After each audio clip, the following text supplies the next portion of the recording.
dia, meus irmãos, a graça e a paz do nosso Senhor Jesus Cristo, mais um amanhecer com Deus.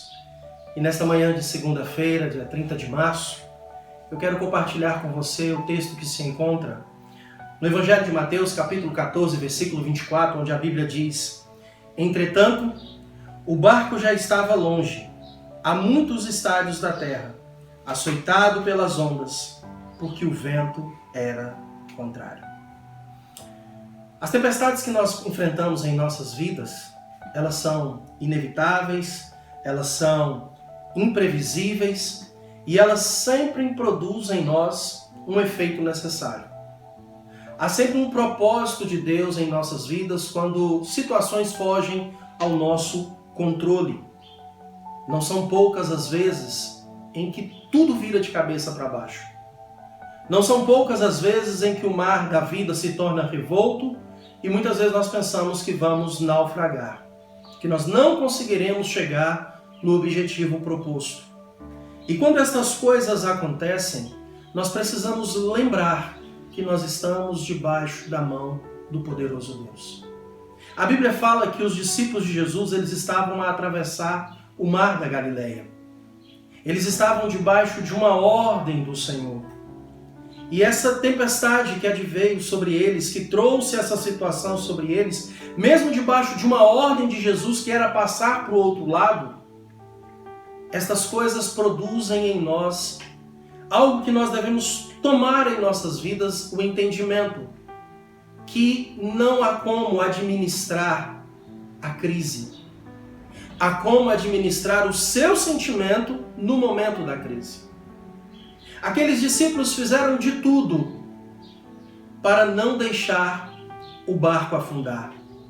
Este era o medo que imperava no coração deles. Este era o sentimento que eles tinham de que o barco iria afundar. Já eram 3 horas da manhã. A madrugada já era alta.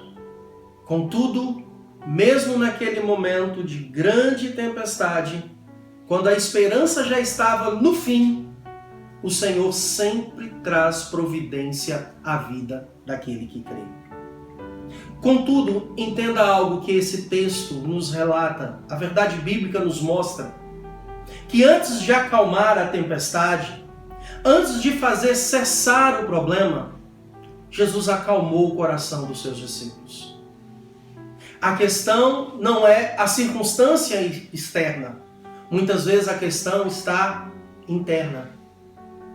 O medo não era do problema. O medo estava naquilo que o coração verdadeiramente sentia.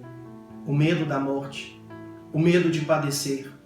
O medo de não chegar àquilo que estava proposto. Que para os discípulos naquela época era chegar do outro lado da margem. Para nós, a ordem é glorificar a Deus em todas as coisas. Nós existimos e nós vivemos para glorificar a Deus.